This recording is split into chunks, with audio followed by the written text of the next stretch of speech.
Во текот на февруари граѓаните на Штип конечно ќе можат да посетуваат кинопроекции. Ова ќе им биде овозможено во малата сала во Националната установа Центар за култура Ацо Шопов, каде ќе можат да ги гледаат најдобрите и најновите филмски остварувања. Ке се работи на квалитет, а не на квантитет. По тој повод истакна Миле Вратеовски, новиот директор на оваа Штипска установа на културата. Сакаме малата камерна сцена која што ние така веќе почнуваме и да ја нарекуваме сцена 100 заради бројот на седишите кои што ги има.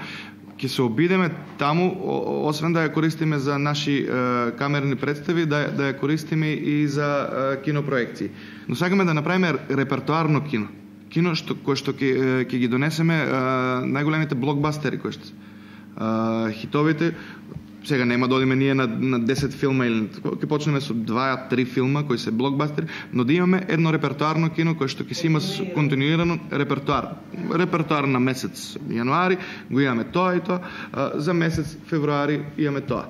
Ова е само еден од проектите на Вратеовски кои ќе започнат да се реализираат веќе во петок, со тоа што љубителите на театарската уметност бесплатно ќе можат да ја гледаат представата Хотел ни на небо ни на земја. Се со цел анимирање на публиката и враќањето на благородната навика уживање во театарските представи, а потоа ќе следуваат и останатите досега одиграни представи, но и гостувања од други театри. Во план е враќање на малку подзаборавени, но не доволно исфорсирани, недоволно изиграни представи, како што се енигматски варијации, која што ќе се игра на сцената 100, овде малата камерна сцена во Домот на културата, Отварач за конзерви, која што исто така беше една хит комедија.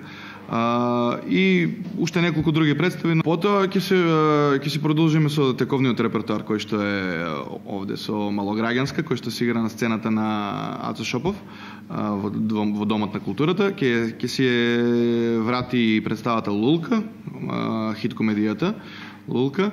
Имаме гостување на 22 петок, мислам, да.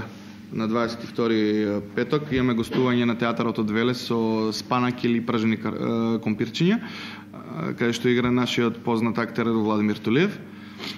Понатаму имаме гостување на Прима Данса, еден музичко-сценски спектакл. Покрај програмата за тоа кои представи ќе се најдат на репертуарот, која конкретно ќе биде завршена до 20 овој месец, исто така ќе се подготвува нова представа со сопствени средства, но и соработка со останати театарски куќи од земјава и странство. Она што е најважно за Вратеовски е подобрување на условите за работа на вработените, но пред се за престој на посетителите, посебно затоплувањето во зимски услови.